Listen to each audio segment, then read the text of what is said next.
প্রিয় স্টুডেন্টস, সকলে কেমন আছো? আশা করি সকলেই খুব ভালো আছো। আজকে আমি বিশ্বকবি রবীন্দ্রনাথ ঠাকুরের লেখা মুকুট নাটকের দ্বিতীয় অঙ্কের প্রশ্ন উত্তর নিয়ে আলোচনা করব। এর আগের ভিডিওতে আমি দ্বিতীয় অঙ্কের ব্যাখ্যা করেছিলাম। তোমরা যদি দেখে না থাকো তাহলে অবশ্যই আগের ভিডিওটা দেখে নিও, তাহলে তোমাদের বুঝতে অনেক সুবিধে হবে। আইসিএসসি এবং আইএসসি বোর্ডের বাংলা বিষয়ে যে কোনো রকম সাহায্য পাওয়ার জন্য আমার চ্যানেলটিকে তোমরা ফলো করো, ভালো লাগলে লাইক দিও আর সাবস্ক্রাইব করার অনুরোধ রইল। যেহেতু দ্বিতীয় অঙ্ক খুব অনেক বড়, অনেকগুলো 6টা দৃশ্য রয়েছে, তাই আমি দুটো ভিডিওর মধ্যে ভাগ করে আমি প্রশ্ন উত্তর দেব। আজকের ভিডিওতে আমি 5টা প্রশ্নের উত্তর তৈরি করেছি। তোমরা খাতা পেন নিয়ে রেডি হয়ে বসে পড়ো আর লিখে নাও। তাই প্রথম থেকে শেষ পর্যন্ত ভিডিওটা মন দিয়ে দেখতে থাকো। প্রথম প্রশ্ন যেটা রয়েছে সেটা হলো 1 নম্বরে, যুবরাজ কাউকে যে সন্দেহ করবেন সে পরিমাণ বুদ্ধি ভগবান তাকে দেননি। তো এখানে ক নম্বর প্রশ্ন রয়েছে, বক্তা কে, সে একথা কাকে বলেছে? উত্তর হলো বিশ্বকবি রবীন্দ্রনাথ ঠাকুর রচিত মুকুট নাটকে বক্তা হলেন কনিষ্ঠ রাজকুমার রাজধরের মামাতো ভাই ধুরন্ধর। সে রাজধরের সহচর ও সর্বকাজের সঙ্গী। এরপরে যে প্রশ্নটা রয়েছে যে সে কথা কাকে বলেছে, সে কথা রাজধরকে বলেছে। খ নম্বর হলো, বক্তা কোন পরিস্থিতিতে এ কথা বলেছে? উত্তর হলো, ধুরন্ধর যখন রাজধরকে জানায় যে রাজধর যখন 5000 সৈন্য নিয়ে তফাতে থাকার প্রস্তাব ঈশা খাঁর কাছে পাঠিয়েছিল, তখন ধুরন্ধর সেখানে উপস্থিত ছিল। তখন রাজধর তার কাছে জানতে চায় যুবরাজ সেই প্রসঙ্গে কিছু বলেছেন কিনা। তখন ধুরন্ধর উদ্ধৃত উক্তিটি করে। এরপর সে জানায় যে রাজধর অত্যন্ত ধূর্ত শঠ ব্যক্তি হওয়া সত্ত্বেও যুবরাজ তাকে কিছু মাত্র সন্দেহ করে না। গ নম্বর হচ্ছে প্রশ্ন হলো, উক্তিটির তাৎপর্য বিশ্লেষণ করো। এর উত্তর হলো, ধুরন্ধরের সাথে রাজধরের যতই মিত্রতার সম্পর্ক থাকুক না কেন, প্রকৃতপক্ষে সে জানত রাজধর কিরূপ মানসিকতার ব্যক্তি। যে রাজধর কখনো কোনো সৎ উদ্দেশ্য নিয়ে কোনো পরিকল্পনা করেনি, যাকে ঈশা খাঁ এমনকি অন্যান্য সৈনিকেরাও সন্দেহ করে, তাকেও যুবরাজ সন্দেহ করে না। এই উক্তিটির মধ্য দিয়ে যুবরাজ চন্দ্রমাণিক্যের স্নেহ বৎসল, অহিংস, নিঃসন্দিগ্ধ, শান্ত, নির্মল মনের পরিচয় পাওয়া যায়। ভগবান তাকে সে পরিমাণ বুদ্ধি দেননি বলতে যুবরাজের সরলতার কথা এখানে বলা হয়েছে। আচ্ছা, এরপরে ঘ নম্বর আসছি, উক্তিটির যাকে বলা হয়েছে তার যুদ্ধ প্রণালী কিরূপ ছিল? রাজধরের যুদ্ধের প্রণালী নিয়ে এখানে আলোচনা করা হয়েছে। সে ঈশা খাঁর কাছে 5000 সৈন্য নিয়ে তফাতে যুদ্ধ করার প্রস্তাব পাঠায়। এরপরে উয়া নম্বর প্রশ্ন রয়েছে। দেখো, এক্ষেত্রে আমি একটা কথা বলি, সেটা হলো যে আমি এখানে অনেকগুলো ছোট ছোট প্রশ্নের উত্তর দিয়েছি, যাতে পুরো দ্বিতীয় অঙ্কটা থেকেই সমস্ত রকম প্রশ্ন উত্তর তৈরি করা যায়, যাতে যেখান থেকেই লাইন দিক না কেন তোমরা লিখতে পারো। সেই জন্য আমি এখানে আরো প্রশ্ন যোগ করেছি। যেমন উয়া নম্বরে রয়েছে, তার যুদ্ধ প্রণালী দেখে ইন্দ্রকুমার ও ঈশা খাঁ কি মন্তব্য করেছিলেন। উত্তর হলো রাজধরের প্রস্তাব শুনে প্রথমে মধ্যম রাজকুমার ইন্দ্রকুমার অট্টহাস্য করে ওঠেন।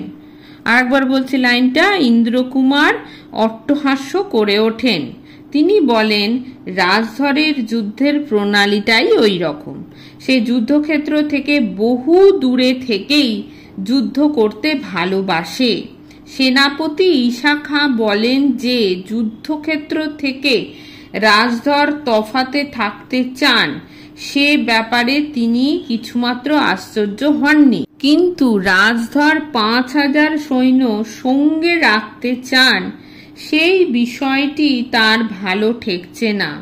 অর্থাৎ তিনি বুঝতে পারেন রাজধরের এই প্রস্তাবে কোনো গভীর ষড়যন্ত্র আছে। এটা হলো ১ নম্বর প্রশ্নের উত্তর। চলে আসি ২ নম্বরে। দেখো ২ নম্বরে কি রয়েছে দেখে নি।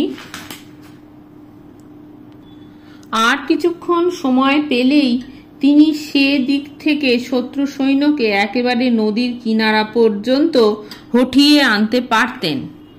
ক নম্বর প্রশ্ন রয়েছে বক্তা কে, কাকে সে এ কথা বলেছে? উত্তর হলো বিশ্বকবি রবীন্দ্রনাথ ঠাকুর রচিত মুকুট নাটকে বক্তা হলো দূত। সে কথা কনিষ্ঠ রাজকুমার রাজধরকে বলেছে। খ নম্বর কে সময় পায়নি? ত্রিপুরার মধ্যম রাজকুমার সময় পায়নি।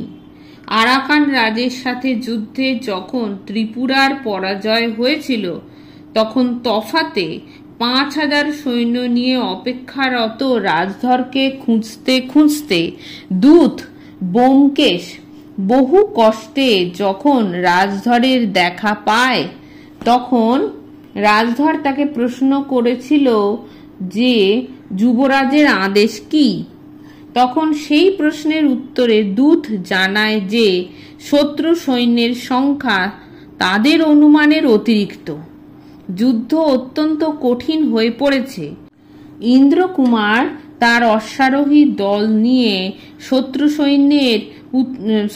শত্রু সৈন্যকে উত্তর দিক থেকে আক্রমণ করেছিলেন।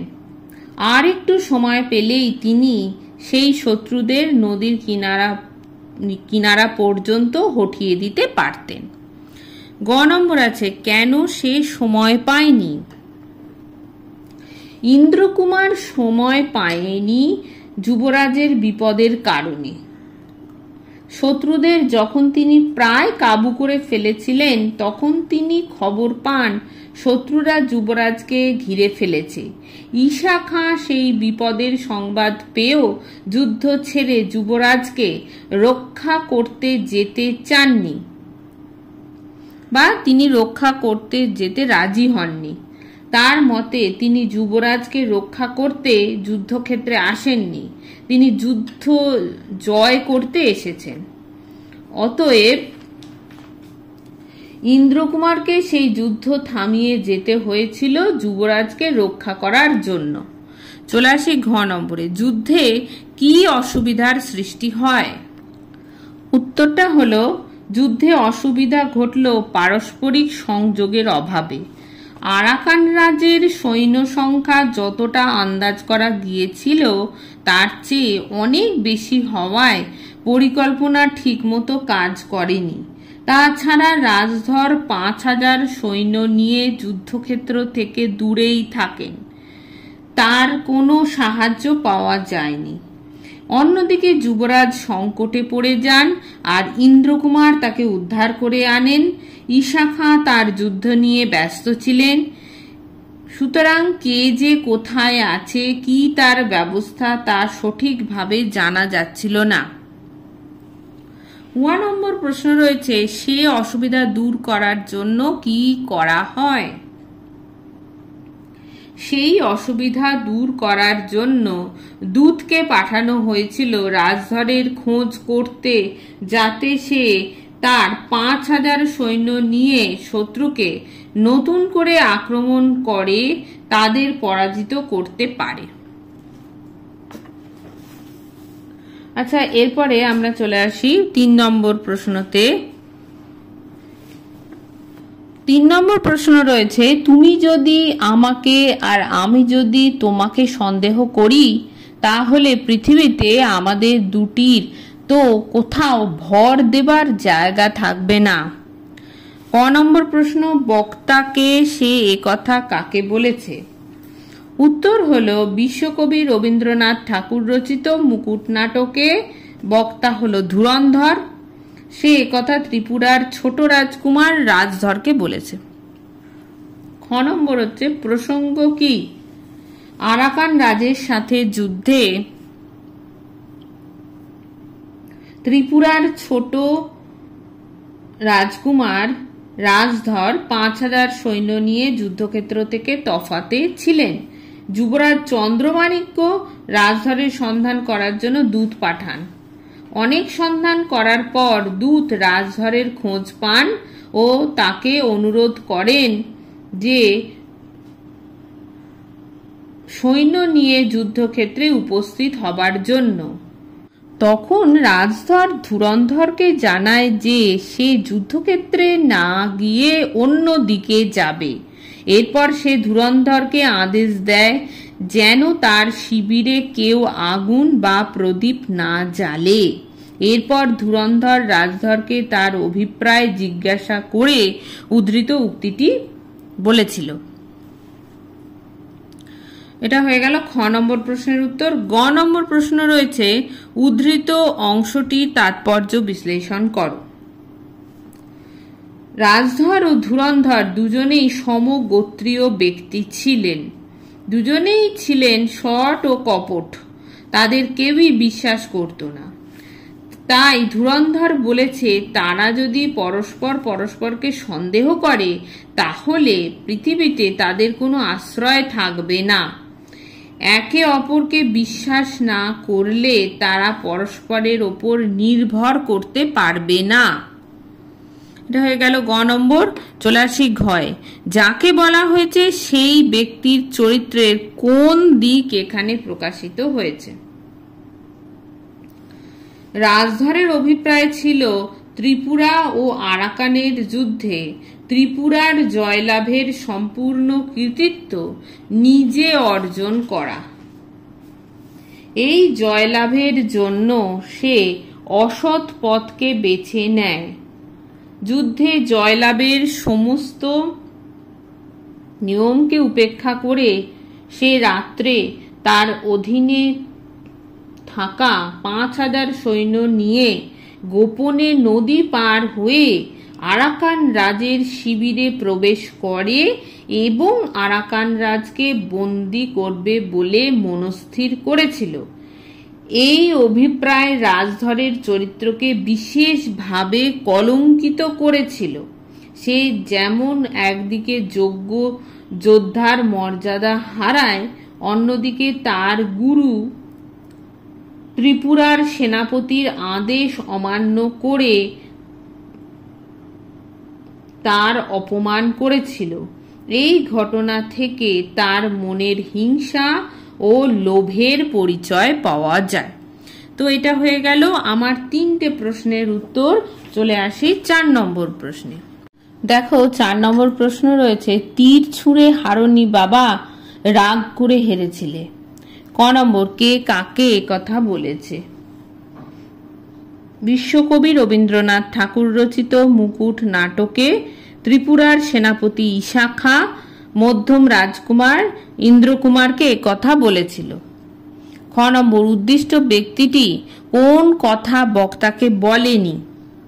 যে অস্ত্র পরীক্ষায় রাজধর ছলনা করে ইন্দ্রকুমারকে পরাজিত প্রমাণ করেছিল, সেই অস্ত্র পরীক্ষায় কি ঘটনা ঘটেছিল তা কাউকে বলবার নয় বলে ইন্দ্রকুমার মনে করেন। সেই অস্ত্র পরীক্ষায় রাজধর চক্রান্ত করে আগের দিন ইন্দ্রকুমারের অস্ত্রাগারে প্রবেশ করেছিল। ইন্দ্রকুমারের তুনের তীর যাতে ইন্দ্রকুমারের নাম লেখা ছিল সেটি চুরি করে ও রাজধর নিজের নামাঙ্কিত তীর ইন্দ্রকুমারের তুনে রেখে দেয়। এরপর অস্ত্র পরীক্ষায় যখন ইন্দ্রকুমার লক্ষ্যভেদ করে ও রাজধর লক্ষ্যভ্রষ্ট হয় তখন সকলে দূর থেকে ইন্দ্রকুমারকেই জয়ী বলে মনে করেছিল, কিন্তু পরবর্তীকালে তীরের কাছে এসে সকলে দেখে যে রাজধরের নামাঙ্কিত তীর লক্ষ্য ভেদ করেছে। ইন্দ্রকুমার যেহেতু অস্ত্র পরীক্ষার আগের দিন তার অস্ত্রশালায় রাজধরকে দেখেছিল, তাই সে রাজধরের সমস্ত ষড়যন্ত্র বুঝতে পেরেছিল, কিন্তু রাজবংশের কলঙ্ক ছড়াতে সে রাজি ছিল না বলে সে একথা সকলের কাছে গোপন করেছিল। গ নম্বর, তার বক্তার কাছে গোপন করার কারণ কি ছিল? গ নম্বর উত্তর হলো, ইন্দ্রকুমার রাজধরের মতো স্বার্থান্বেষী ও লোভী ছিল না, বরং তার কাছে নিজের সম্মানের চেয়ে রাজ পরিবারের সম্মান ছিল অনেক বেশি গুরুত্বপূর্ণ। তাই সে চায়নি প্রধান সেনাপতি ঈশা খাঁ বা রাজ পরিবারের সামান্য সম্মান ক্ষুণ্ণ হোক। সে বুঝতে পারে রাজধর চাতুরীর দ্বারা জয়লাভ করেছে, কিন্তু ইন্দ্রকুমার পরিবারের সম্মানের কথা ভেবে রাজধরের সমস্ত অন্যায় সহ্য করেছিল, তাই সে কথাটি গোপন করেছিল। ঘ নম্বর, বক্তব্যটি তাৎপর্য বিশ্লেষণ করো। উত্তর হলো, অস্ত্র পরীক্ষায় রাজধরের ছলনায় ইন্দ্রকুমার পরাজিত হয়েছিল ও রাজধর জয়ী বলে প্রমাণিত হয়েছিল, কিন্তু ইন্দ্রকুমারের এই হার ঈশা খাঁ মেনে নেননি। তিনি এই হার সঠিক নয় বলে মনে করেছিলেন। তাই তিনি ইন্দ্রকুমারকে জিজ্ঞাসা করেন সেদিন কি ঘটেছিল। তখন ইন্দ্রকুমার নিজের পরাজয় স্বীকার করে নেন। ঈশা খাঁ বুঝতেন রাজধর কখনো লক্ষ্য ভেদ করতে পারে না ও ইন্দ্রকুমার কখনোই লক্ষ্য ভ্রষ্ট হতে পারে না। তিনি এর মধ্যে একটি চক্রান্ত আছে বলে বুঝতে পারেন। তাই তিনি বলেন, তীর ছুঁড়ে হারনি বাবা। আচ্ছা, এই কথাটা ইনভার্টার কমার মধ্যে হবে, তীর ছুঁড়ে হারনি বাবা, এই কথাটা। মহারাজ অমরমাণিক্য যখন রাজধরকে বিজিত ঘোষণা করেন এবং হিরে বাঁধানো তরোয়াল তার হাতে তুলে দেন, তখন রাজধর জানায় যে সকলে যখন তাকে সন্দেহ করছে তখন সে এই পুরস্কার চায় না। সে চায় না যে এই পুরস্কার সে পাক, তাই সে পুরস্কার ইন্দ্রকুমারের হাতে তুলে দিতে যায়, কিন্তু ইন্দ্রকুমার সেই পুরস্কার গ্রহণ না করে মাটিতে ছুঁড়ে ফেলে দেয়। এ কাজ তার চরিত্রের বিরোধী ছিল। এখানে তার চরিত্রের স্খলন ঘটে। সে ক্রোধের বশবর্তী হয়ে রাজার দেয়া পুরস্কারের অশ্রদ্ধা করে। এতে রাজার প্রতি অন্যায় করা হয়। ঈশা খাঁ মনে করেন এতে মহারাজকে অপমান করা হয়েছে, তাই ইন্দ্রকুমার বীরের মতো কাজ করেনি রাগের কারণে। তাই তিনি বলেন রাগ করে হেরেছিলে। এই কথাটাও ইনভার্টার কমার মধ্যে হবে যে রাগ করে হেরেছিলে। চলে আসি 5 নম্বর প্রশ্ন। শুধু সন্ধিপত্র দিলে তো হবে না মহারাজ, আপনি যে পরাজয় স্বীকার করলেন তার কিছু নিদর্শন তো দেশে নিয়ে যেতে হবে। ক নম্বর আছে, বক্তাকে সে কথা কাকে বলেছিল? বিশ্বকবি রবীন্দ্রনাথ ঠাকুর রচিত মুকুট নাটকে বক্তা হল ত্রিপুরার ছোট রাজকুমার রাজধর। সে আরাকান রাজকে একথা বলেছিল। খ নম্বর প্রশ্ন রয়েছে, উদ্দিষ্ট ব্যক্তিটি বক্তাকে কেন বলেছিল যে তাকে বন্দী করে কোনো লাভ নেই? এর উত্তর হলো, রাজধর আরাকান রাজকে জানায় যে যুদ্ধের মধ্যে আরাকান রাজকেই লাভ করা সবচেয়ে বড় লাভ। আরাকান রাজ জানান যে তাতে করে যুদ্ধের অবসান হবে না, তার ভাই হামচু রয়েছে। সৈন্যরা তাকে রাজা করে যুদ্ধ করবে, তাই যুদ্ধ যেমন চলছিল তেমনই চলবে। তাই আরাকান রাজধরকে বলেছিল তাকে বন্দি করে কোনো লাভ হবে না। এর পরের প্রশ্ন রয়েছে গ নম্বর, যে ব্যক্তিটি বক্তাকে কি মূল্য দিতে চায়। অর্থাৎ ব্যক্তিটি মানে মহারাজ আরাকান রাজকে বলেছে যে সে নিজে থেকে বক্তাকে অর্থাৎ রাজধরকে কি কি মূল্য দিতে চেয়েছিল। আরাকান রাজের কথার উত্তরে রাজধর জানায় যে সে তাকে মুক্তি দেবে, তবে সেটা একেবারে বিনামূল্যে নয়।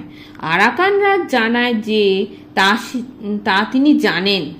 তিনি পরাজয় স্বীকার করে একটি সন্ধিপত্র লিখে দিতে চান।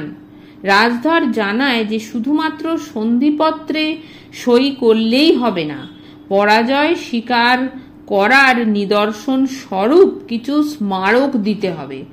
আরাকান রাজ 500 ব্রহ্মদেশের ঘোড়া ও 3টে হাতি দিতে স্বীকৃত হলে রাজধর তা নিতে অস্বীকার করে।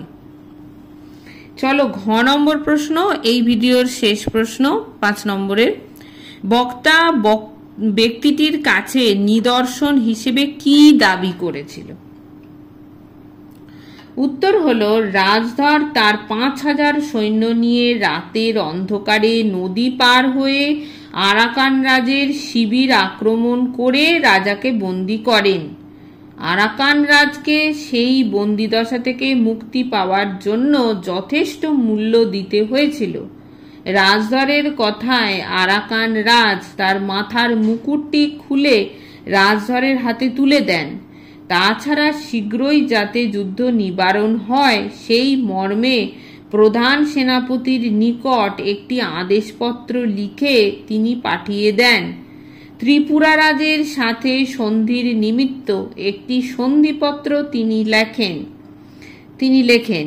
যদিও তিনি রাজধরকে মুকুট দিতে রাজি ছিলেন না, তিনি রাজধরকে জানান মুকুটের সাথে আরাকানের চিরস্থায়ী শত্রুতা রাজধর ঘরে নিয়ে যাচ্ছে।